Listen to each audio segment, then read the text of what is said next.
Hi dears. അപ്പോൾ ഇന്ന് നമ്മൾ ഫസ്റ്റ് ക്ലാസ് ആണ് ഹെന്ന ഡിസൈനിങ്ങിൽ നമ്മൾ ചെയ്ത് നോക്കാൻ പോകുന്ന ഫസ്റ്റ് ക്ലാസ് ആണ്. അപ്പോൾ എല്ലാവരോടും ആദ്യമേ പറയാനുള്ളത് എന്ന് പറഞ്ഞു കഴിഞ്ഞാൽ ഹെന്ന ചെയ്യാന്ന് പറഞ്ഞു കഴിഞ്ഞാൽ അത്യാവശ്യം നല്ല ക്ഷമ വേണ്ടിയിട്ടുള്ളൊരു പരിപാടിയാണ്. അപ്പോൾ ഫസ്റ്റ് തന്നെ നമ്മൾ ഏതൊരു കാര്യമാണെങ്കിലും ആദ്യം തന്നെ ചെയ്യുമ്പോൾ നമുക്കിത് ക്ലിയർ ആവില്ല. നമ്മൾ കുറച്ചൊരു പ്രാക്ടീസിങ്ങും കൂടെ കൊടുത്താൽ മാത്രമേ നമുക്ക് നല്ല ക്ലിയർ ആയിട്ട് കിട്ടുള്ളൂ.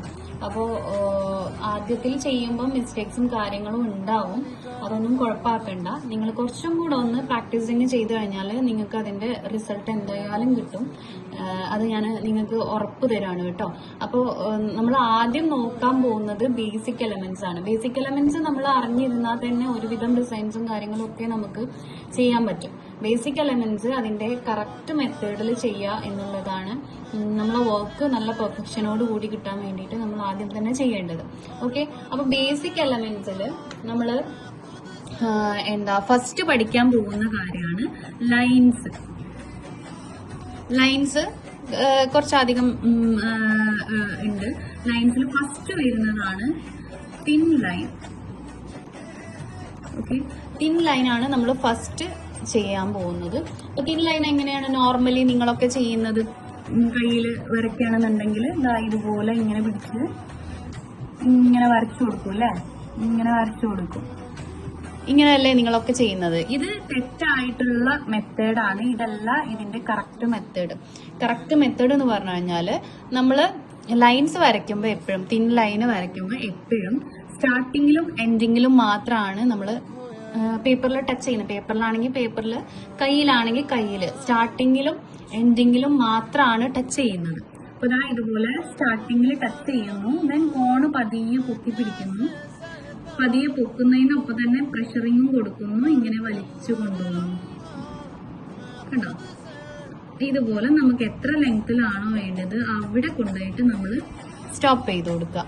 ഇതാണ് ഇതിന്റെ കറക്റ്റ് ആയിട്ടുള്ള മെത്തേഡ് എന്ന് പറഞ്ഞു കഴിഞ്ഞാൽ. കാണിക്കാം. ഇവിടെ ടച്ച് ചെയ്യുന്നു.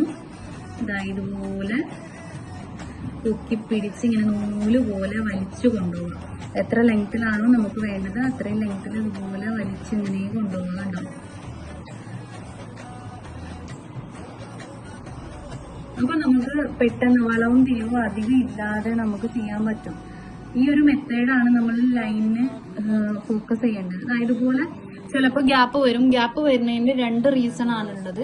ഒന്ന്, എനിക്കിപ്പോ എന്റെ ഇപ്പൊ ഇവിടെ സംഭവിച്ചത്, ഇവിടെ പ്രഷറിങ് നമ്മൾ ഇവിടെ കൊടുക്കുന്ന ഈ വിരലിന്റെ ഈ ഭാഗത്ത് കൊടുക്കുന്ന പ്രഷറിങ് കുറഞ്ഞു കഴിഞ്ഞാൽ ഇതുപോലെ ഗ്യാപ്പ് വരും. അപ്പൊ നമ്മൾ ജസ്റ്റ് ഒന്ന് കവർ ചെയ്ത് കൊടുക്കാം. മാക്സിമം അതുപോലെ വരാതിരിക്കാൻ വേണ്ടി നോക്കുക. പിന്നെ അതേപോലെ ഗ്യാപ്പ് നിങ്ങൾക്ക് ഇതുപോലെ ഗ്യാപ്പ് വരാനുള്ള ചിലപ്പോൾ ഇങ്ങനെ ഗ്യാപ്പ് വരുക, ഇതുപോലെ ഇങ്ങനെ ഇങ്ങനെ ഇങ്ങനെ ഗ്യാപ്പ് വരും. അതിന്റെ വേറൊരു റീസൺ എന്ന് പറഞ്ഞു കഴിഞ്ഞാൽ നിങ്ങൾ യൂസ് ചെയ്യുന്ന ഹെന്ന കോൺസ് നല്ലതല്ലെങ്കിൽ ഇതുപോലെ വരും. നല്ല ഡ്രൈ ആയിട്ടുള്ള കോണാണെങ്കിൽ ഇതുപോലെ നിങ്ങൾ എത്ര നല്ല സ്മൂത്ത് ആയിട്ട് ചെയ്യാൻ നോക്കിയാലും ഇതുപോലെ വരും കേട്ടോ. പിന്നെ നമ്മൾ ഇവിടെ കൊടുക്കുന്ന പ്രഷറിങ് കുറവാണെങ്കിൽ, പ്രഷറിങ് കുറഞ്ഞു കഴിഞ്ഞാൽ നമുക്ക് എന്താവും, ഇതുപോലെ ലൈന് കിട്ടില്ല. കാരണം ആവശ്യത്തിന് മൈലാഞ്ചി വന്നാലേ ലൈന് മുഴുവനും ആവുള്ളൂ. ഇത് നമ്മളിങ്ങനെ വലിച്ചു കൊടുക്കുമ്പോൾ ആവശ്യത്തിന് അമർത്തി കൊടുക്കാനേ കണ്ടോ, ആവശ്യത്തിനുള്ള മൈലാഞ്ചി പുറത്തേക്ക് വരാനേ ഇതുപോലെ ഗ്യാപ്പുകൾ വരും. അപ്പൊ ശ്രദ്ധിക്കുക, നമ്മൾ ചെയ്യുമ്പോൾ ആവശ്യത്തിനുള്ള പ്രഷറിങ് കൊടുക്കുക. ചിലപ്പോൾ പ്രഷറിങ് കൂടിയാലും പ്രശ്നമാണ്. കൂടിയാൽ ഇതുപോലെ ഇങ്ങനെ വളഞ്ഞിരിക്കും. ഇങ്ങനെ വളഞ്ഞിരിക്കുന്നത് പ്രഷറിങ് കൂടുതലും നിങ്ങളിങ്ങനെ പതിയെ വലിച്ചു കൊടുക്കുന്നത് എന്നുള്ള അർത്ഥമാണ് കേട്ടോ. അപ്പോൾ ഇത് രണ്ടും നമുക്ക് ഓക്കെ ആയിട്ട് കിട്ടണമെങ്കിൽ കുറച്ചൊരു സമയം എടുക്കും ലൈൻ ചെയ്യുമ്പോൾ. അപ്പോൾ അത് കാര്യമാക്കണ്ട. ലൈന് നമ്മൾ ഏറ്റവും കൂടുതൽ പ്രാക്ടീസിങ് കൊടുക്കേണ്ട ഒരു കാര്യമാണ് ലൈൻ എന്ന് പറഞ്ഞു കഴിഞ്ഞാൽ. സ്റ്റാർട്ടിങ്ങിൽ ടച്ച് ചെയ്യുന്നു, ദെൻ പൊക്കി പിടിക്കുന്നു, പ്രഷറിങ് കൊടുത്തിട്ട് നൂല് പോലെ ഇങ്ങനെ വലിച്ചു കൊണ്ടുപോകുന്നു, എൻഡിൽ ടച്ച് ചെയ്ത് കൊടുക്കുന്നു. ഇങ്ങനെയാണ് നമ്മൾ ലൈന് ചെയ്ത് കൊടുക്കുന്നത്.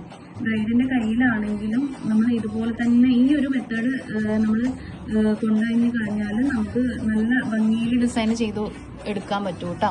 അപ്പൊ ശ്രദ്ധിക്കുക, സ്റ്റാർട്ടിങ്ങിൽ ടച്ച് ചെയ്യുക, ദെൻ ഇതുപോലെ പൊക്കി പിടിക്കുക, ഇതുപോലെ മൂവ്മെന്റ് കൊടുക്കുക. എന്റെ കോണ് തിരിഞ്ഞൊക്കെ വരുന്നുണ്ട്.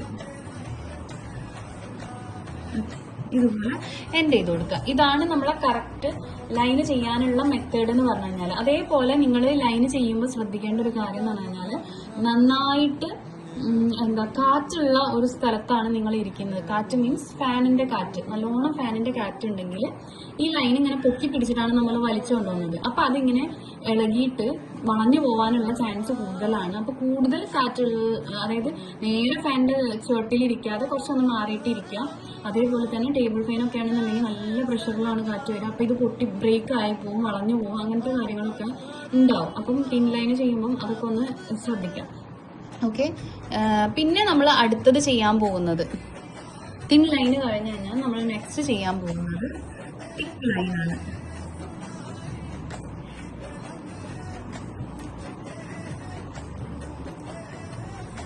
ഓക്കെ, തിക്ക് ലൈൻ എങ്ങനെയാണ് ചെയ്യുന്നത് നോക്കാം നമുക്ക്.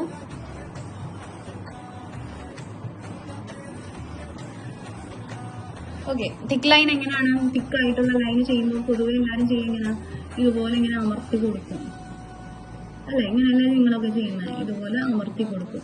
പക്ഷെ ഇങ്ങനെയല്ല നമുക്ക് ചെയ്യേണ്ടത്. ഇത് തെറ്റായിട്ടുള്ള മെത്തേഡാണ്. കാരണം അവിടെ ഇവിടെ ഇങ്ങനെ ബൾജായിട്ടൊക്കെ നിൽക്കും, പ്രോപ്പറായിട്ട് മൈലാഞ്ചി വന്നിട്ടില്ലെങ്കിൽ.